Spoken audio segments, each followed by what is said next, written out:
De burgemeesters in Parkstad willen in gesprek met de investeerders in de voormalige particuliere steenkoolmijnen in Limburg. Insteek een ereschuld aan de regio. Naast de 4 staatsmijnen kende Limburg vorige eeuw ook 8 steenkolenmijnen die in particuliere handen waren. De paar burgemeesters willen de nazaten van die eigenaren nu aanspreken op hun maatschappelijke verantwoordelijkheid. Samen met Petra Dassen heb ik een brief gestuurd naar de 4 grote conglomeraten die hier zeg maar over zijn gebleven. Met het verzoek om aan tafel te gaan zitten samen met ons. Die 4 grote conglomeraten kwamen op het netvlies door onderzoek van Mark Hermans, die bezig is met de opleiding tot geschiedenisdocent. Daarbij richtte Hermans zich op de maatschappelijke verantwoordelijkheid van de 8 particuliere mijnen in Limburg die in handen waren van industriële ondernemers. Hadden we 75.000 mensen die in 10 jaar werkeloos raakten. Hebben we 1500 doden gehad gedurende die 75 jaar. Dus 1,5 kompel per maand gemiddeld bleef dood.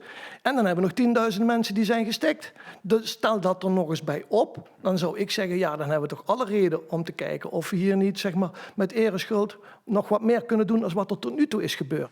Naast de 4 staatsmijnen van DSM had Limburg ook 8 mijnen in particuliere handen. De sluiting werd aangekondigd in 1965. Bij Maurits, het is algemeen bekend, produceert de tonnen kolen met grootste verliezen per ton. En de regering heeft besloten dat met ingang van 1 april 1966 de mijn Maurits zal worden afgebouwd. Dit is de dominiale mijnschacht Nulland in Kerkrade. De mijn die een eeuw geleden in handen kwam van de Rotterdammer Willem van der Vorn.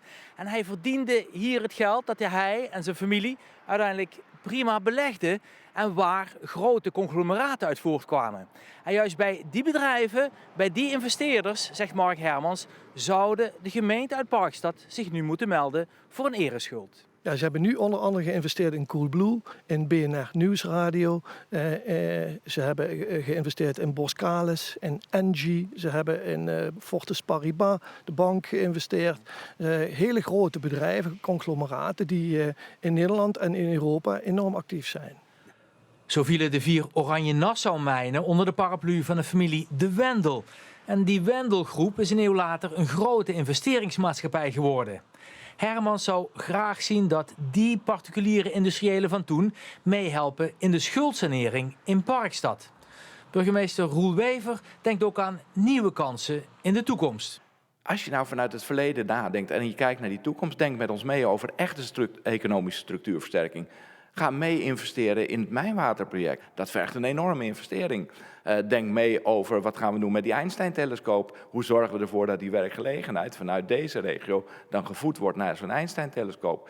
Het concept van ereschuld lag aan de basis van de aardgascompensatie voor de provincie Groningen. En datzelfde idee van ereschuld betrekt Hermans nu op de Limburgse mijnstreek.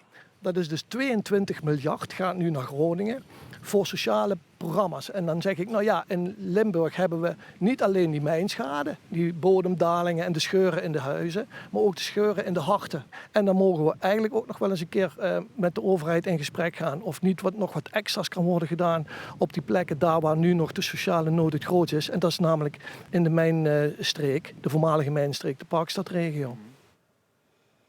Burgemeester Wever en burgemeester Dassen verwachten binnen 2 weken akkoord van de investeerders van destijds.